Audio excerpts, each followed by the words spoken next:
She doesn't need to fight for show. If an Apache has an enemy to kill, he will kill that enemy.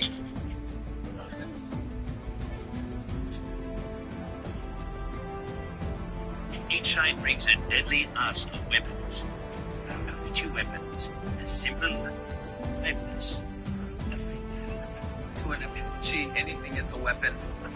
Whatever it takes to take his enemy's life is what he's going to use. The gladiators' weapons were especially designed to kill and maim. They utilize superior weapons.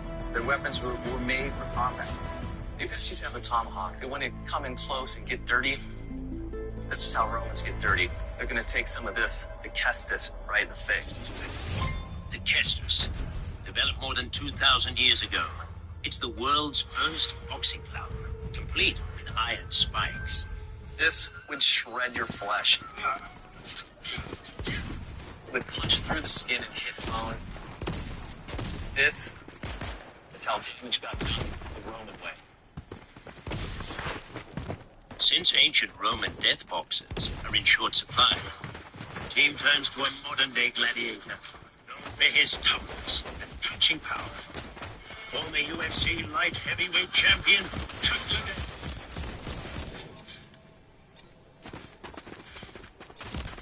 The laboratory. It's pretty sick. How you guys doing? Nice haircut. Nice. For a fighter like Chuck, the gladiator's gear is a playground of lethal possibilities. Yeah. Yeah, that's sort of our secret weapon against the Apache tomahawk. It was used by a gladiator called the scissore or scissor. You can imagine the meaning of that when you unsheath it and see what kind of damage you can do with this. The scissor, 18 inches of steel designed to block and slice in a single motion. What are these things? Those are sort of the evolution of the boxing glove. The Romans started with a wrapping around the wrist and then evolved into something that was just shredding tool. You wanted to shred it. Hey, Chuck. Before Jeff Tamerlin can find out what Chuck can do with the Kestis, he needs to know how lethal Chuck is without it. So this thing here is a three-dimensional accelerometer. So when you punch, that's what we're going to see. I can use those numbers to determine the lethality of that punch. Cool. That's sick. First, Jeff measures the speed of Chuck's punch. 2, 1.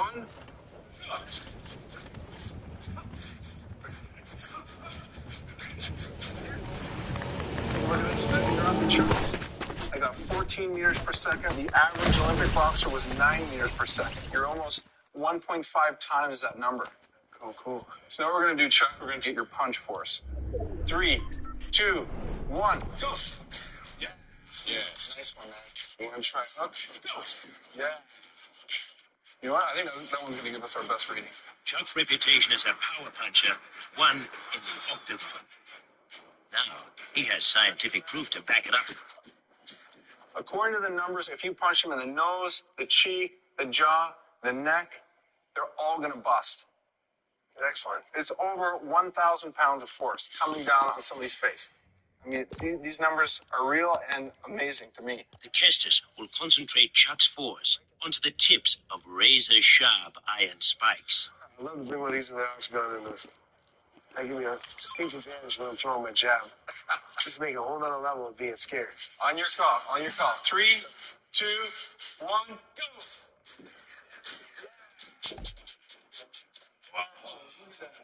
So comparing this to a flat-fisted punch that ranged anywhere between 100 and 120 psi, those Kestis jumped it up to over 331 psi. That's constant. Absolutely, that's going to hurt. The Kestis triples Chuck's punching power, but it will take a heavyweight opponent to really show what the Kestis can do. Okay, guys, this is 400 pounds of real beef. You punch this, it's just like punching a human body. You've got the ribs, you've got the muscle, you've got the soft tissue. You break a rib, you break a human rib. Let's see what you're going to do here with that. 3, 2,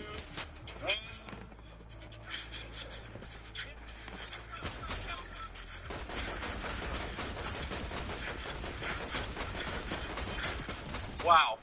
Without even and feeling, I can tell you just by appearance, these are all broken ribs. You cut this cow almost in half with your fists.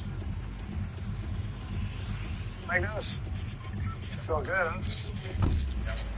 Well, yeah. Oh, we got something else for that. Don't worry. This is the scary one. Let me know when. Okay, Chuck. 3, 2, 1. Oh, man. I'm close with the butter. Okay, let's do it. Scissor, doctor coming in.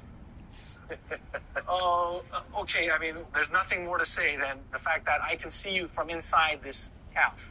It's the one shot dead. Sinatra. Justice or scissor? Take the one punch killer. The damage is severe, but the Apaches are high. That's a shot. Big cows don't move, you know. When you got something going at this speed, going in with knives, going in with axes, and Just right?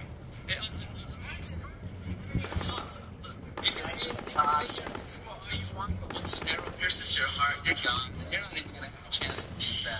Hey, if you got knives in your joint, this stuff, and I hit you straight down the middle. I don't have to hit you. I don't have to hit you in the body. I hit you in the arm. Ow.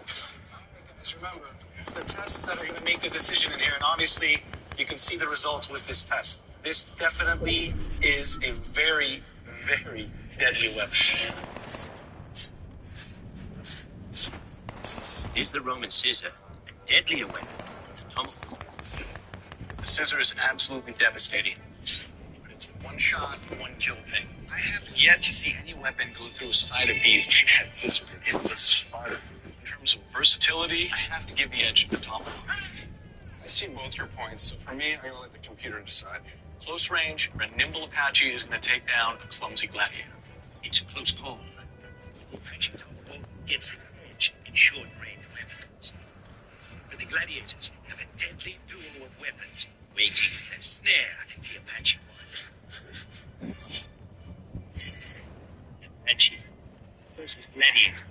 Two warriors locked in a fight.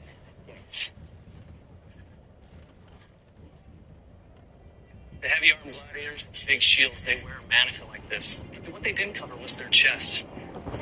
The chest was their badge of honor. It was their target. And get it. Apache warriors didn't have. They relied on speed and amazing skill with their weapons. The Apache culture is a fighting society.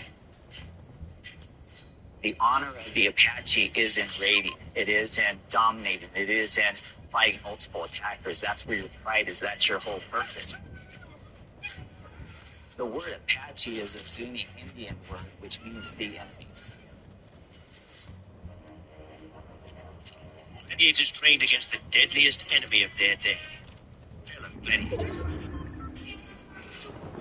Gladiator training was the toughest in the world.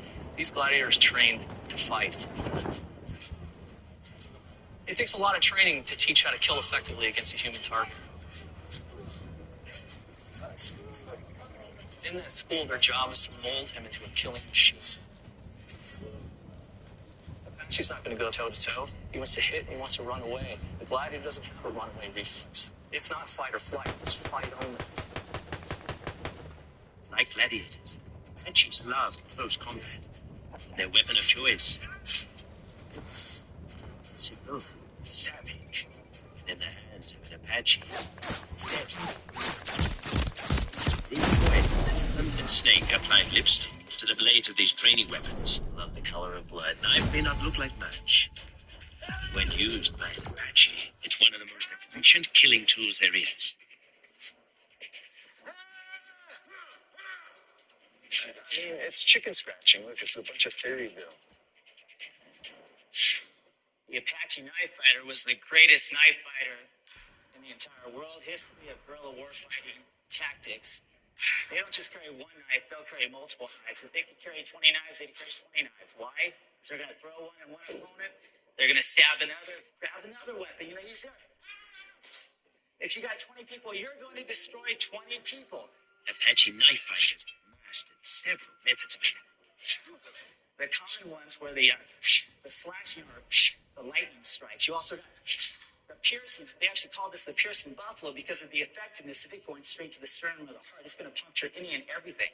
You got piercing buffalo to the face, to the throat, to the chest or sternum, to the abdominal, and to the groin. If the person's attacking high, you're going to come around, head out, right behind the hamstring, you're going to collapse. And immediately, the Apaches were the greatest knife fighters in the entire world. And it had been beat down.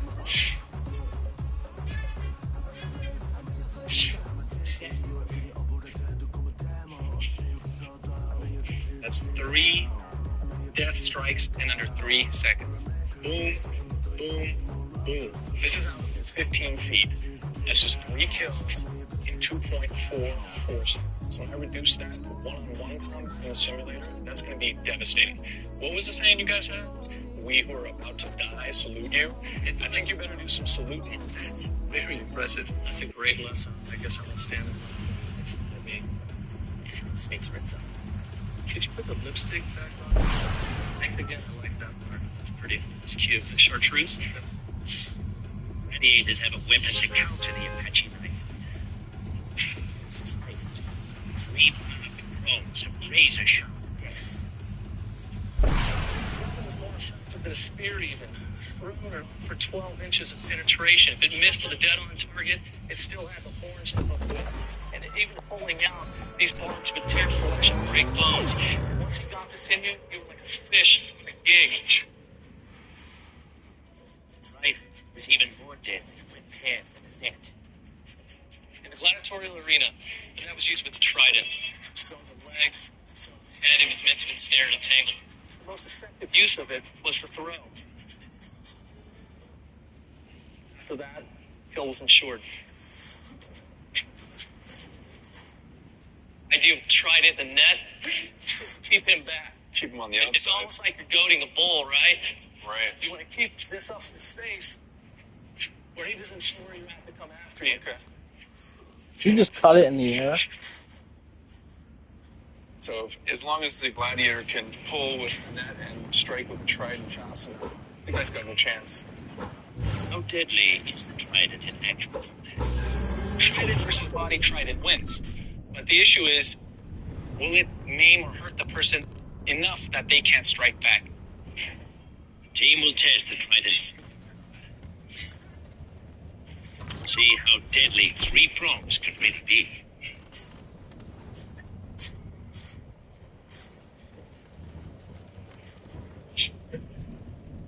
Basically went right underneath the rib, hit the heart directly. This one actually hit the spleen. But you know what? This middle shot is the kill. I mean, look at that. It's still bleeding out. Yeah. I mean, it comes out in a couple seconds. This guy's on the floor, dead. You got your little pitchfork for your fishing. Pay attention to this. This is where you die right here. See this? That's why it's spurting like right into his eyeball. Now that is something that you shouldn't do as a gladiator. I mean, if one of my residents, in a teaching hospital did that when they saw blood, that's what you're saying is we have a squeamish gladiator. Blind. I think you're right. It's a nice weapon, but notice it's a 2-handed weapon also. It's a defensive offensive, strictly offensive, mid-range target Yeah, weapon. look how effective. You miss with the center prong, those outside ones hook. Can't miss with it. We never touched upon the fact that there's barbs on this trident, which make it very damaging when you pull it. But can the trident compete against the Apache's knife? I thought the trident could keep the Apache at bay, but after I saw that knife demo, I gotta give it to the Apache's knife. The Apache brings only an offensive attack. The net is not just an offensive weapon, it also is a defensive weapon. I think we're going to have to give the edge to the trident and the net as a combination. That combination gives the gladiator the edge in medium-range combat. But our Apaches have yet to unveil their deadliest weapon. So which era do you prefer? Whichever one goes through your heart.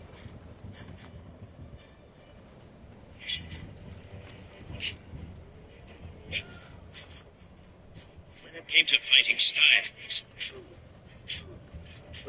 gladiators and Apaches were opposites. There's a whole goal of Apaches to kill as many people as you possibly can.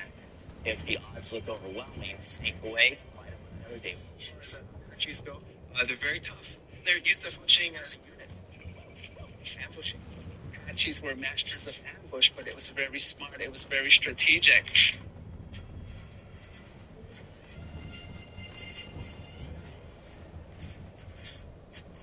Such thing as a fair fair is rare. They don't fight individually. They run away. Gladiator can't run away. You run away, you die. Most of the gladiator's weapons were designed. But for a long-range attack, the gladiator had a simple age-old weapon. Lightweight and effective. These two strips of wool could do serious damage. Sling is a easy to transport weapon. It would fit right in the pocket. It could throw a pretty heavy projectile. And if you depleted what you carried in with you, you could literally pick up a rock off the ground. The sling was a crude but lethal weapon that packed up. It looks simplistic, but everybody knows the tale of David and Goliath. I mean, one shot right between the eyes, and that'll do the trick. It loads pretty quick. Put it right in there. Throw. Next piece. Put it right in there. Throw. So this is lead. This is not a rock. Absolutely. Loading. The sling launches like a miniature rocket. Firing.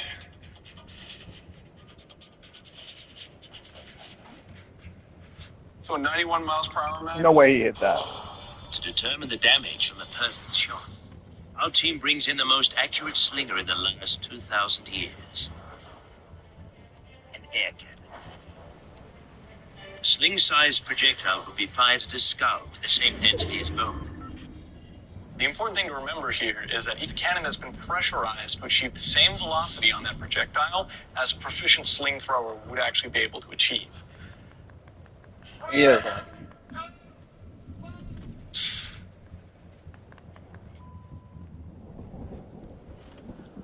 There it is. Wow. Well, if this was Goliath, he's dead. If you can generate a force anywhere near what this just demonstrated, it's a one-shot kill. As far as accuracy, I've been reading too many Bible stories. But if it hits, this is what happens. It goes straight through the mustache. Big area. if, big if. You know, in 1,000 battles, anything can happen. I think we're going to have to see what the simulator says. The Apache distance weapon is just as old and deadly accurate. The bow and arrow, an ancient weapon dating back to the Stone Age, but timeless in its ability to deliver death. I got my first bow and arrow when I was 4 years old. The bow is a silent weapon. It can be fired from a long distance and it won't be heard. It'll be felt. The Apache is known to fire as many as 15 arrows per minute. For the Apache, the arrow is meant to kill. We got obsidian arrowheads, which will, as they enter the body and splinter, causing a lot of pain. And then we have rusted metal arrows, which will penetrate vital organs, and they'll die soon from the infection. So which arrow do you prefer? Whichever one goes through your heart. So what we've got here is a phenomenon of speed travel. As this weapon tracks through the first laser beam, it starts a timer. As it passes through the second laser beam, it stops that timer. With a known distance and a known time, we've got the speed of this weapon.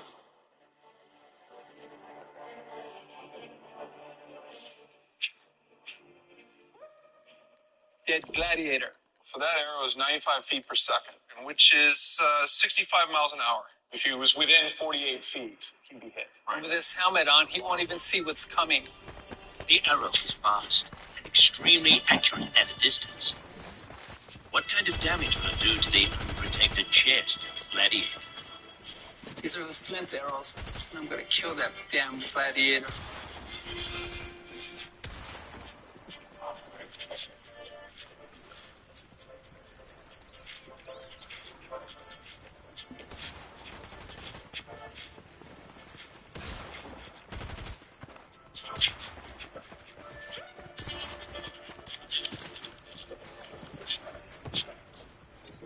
The damage is devastating. There's a couple really impressive shots. first into the chest is this one. I mean, it goes straight through, right in between the ribs, which is crucial. What about this arrow? Took his throat Basically, it severs the spine and kills the person instantly. and shuts the gladiator's mouth.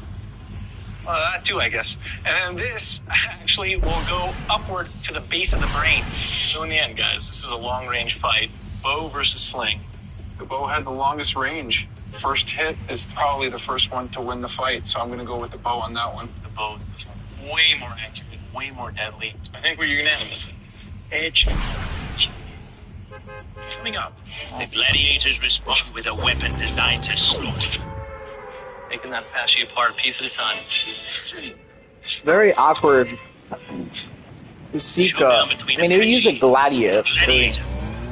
One attacks head on. The other uses stealth and surprise. Said that you fought an Apache all day and you never saw one. They would paint their bodies with clay, but they always did it to blend into their environment. They would become a part of the ground and come up, shoot their bows, cut them down with their knives, and then they disappear again. The Apache is good. He knows his terrain. He's got a lot of vitality. He's been running around the world. But there is nothing to hide behind that a gladiator won't seek and destroy. It doesn't matter if you use a tree. It doesn't matter what you bring. Apache like to hit and run. There's no running. It's a circular arena, and you die. To thrill the crowd, gladiators had weapons that were brutal and deceptive. Like the Seeker, angled for fiendish strikes that the enemy never sees coming.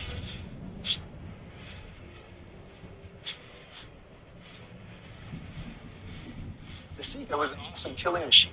It could go around the shield. That's what it was designed to do. Worked around armor. You could flip it around, dive underneath the shield. It's a very effective weapon in both killing and as a crowd pleaser. To test the Seeker's cutting power, our gladiators bring in an artificial arm, holding an Apache shield for inspiration. Ready, Steve? Ready? 3, 2, 1, go!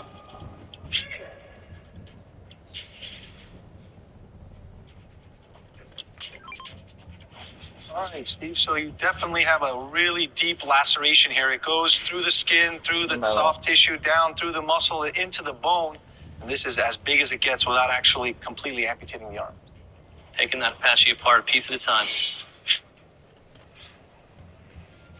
But the native warriors have their own weapon, both attack and defend. War. Simple but devastatingly lethal weapon in the right hands.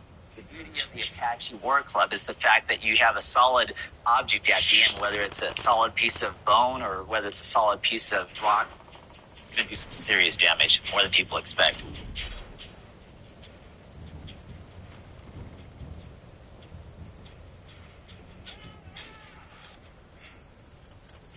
Turning to dust. The skull basically disintegrated with that blow. Dust we come and dust we end up. But what would the club do to a gladiator wearing a helmet? Dead Gladiator Part 2. Standard headgear for a gladiator. You again. I thought we killed you. Nice. I like you see to get through. Alright, Chris, another big piece of block his peripheral view. It's like a horse that could only see straight. Plus, you got, what, 15 pounds of headgear Give it here? your best shot. How you going to move with any I'm weapon not even with that with thing? best shot. You ready, Snake? Ready? Okay.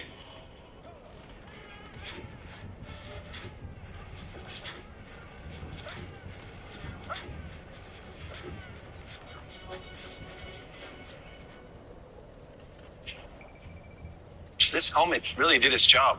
Now, if there's a little bit of padding in here, I think he's going to be all right. If the fight went more than a few minutes, you'd be tired just hailing that around. The helmet you know, disabled your multiple- club. When's the last time you had 15 pounds of iron in your head and a 10-pound sword, and you had to move fast? You're not going to move fast. It broke your weapon. You just can't overcome what this guy's bringing. Okay, so what we see, at least with this test, helmet versus club, the helmet wins. Snake isn't giving up, but the numbers don't lie. The Seeker gives the gladiator the edge in special weapons. With the testing complete, Max Geiger will I take guess. the results and feed them into the computer program that will simulate the battle. The Apache's going to try and get in there fast. He's going to try to move out. The Gladiators is going to constantly pursue. There's no thought of running away. There's no thought of fleeing. There's only the thought of killing. The Apache's not afraid of anything. He's not afraid of rattlesnakes. They're not afraid of scorpions. They're certainly not going to be afraid of a gladiator. Both teams are convinced their warriors will win. Experts are now divided. I'm giving the edge to the gladiator simply because in a mono-to-mono fight, the gladiator's got armor, and that's a huge factor in a fight in edged weapons. The Apache has nothing other than a rawhide shield to protect himself.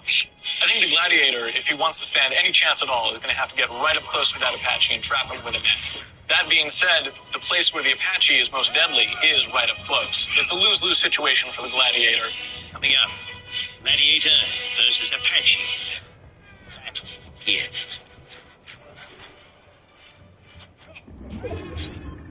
Our experts have completed their test with the Apache and Gladiator weapons. Now they're about to find out who is the deadliest warrior.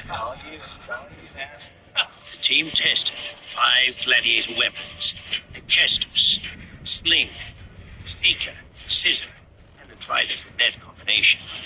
They tested 4 Apache weapons: the Tomahawk, Knife, War Club, and the bow and arrow. For long-range weapons, the Apache bow, outshot the Sling. In a sling with a bow and arrow, you got to give the advantage to the bow and arrow. Edge, Apache. Next, our team tested 2 very lethal medium-range weapons: Gladiator's Trident and the Apache knife. The speed, the accuracy, and sheer killing power of the knives was rather impressive.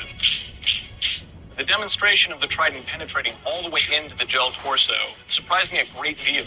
It's a killing weapon. Gladiator. Close range, we tested 3 weapons: the Tomahawk versus the Kestus and Roman Scissor. Ultimately, because the Tomahawk offers a lot of options, you're going to have to give the edge to the Apache in close. I don't buy it. I have yet to see any weapon go through the side of beef like that scissor did. Doctor, you've got to think with the clarity of a scientist. Edge, Apache. Finally, our experts had 2 choices for special weapons: the Apache War Club and the Roman Seeker. The Apache War Club barely made a dent in that helmet. So in this case, I gotta give the edge to the Seeker. Gladiator. Next, now those are the results of all the tests into a state-of-the-art computer program developed by Slytherin Studios that will determine the winner. They hit the go button. All right, you can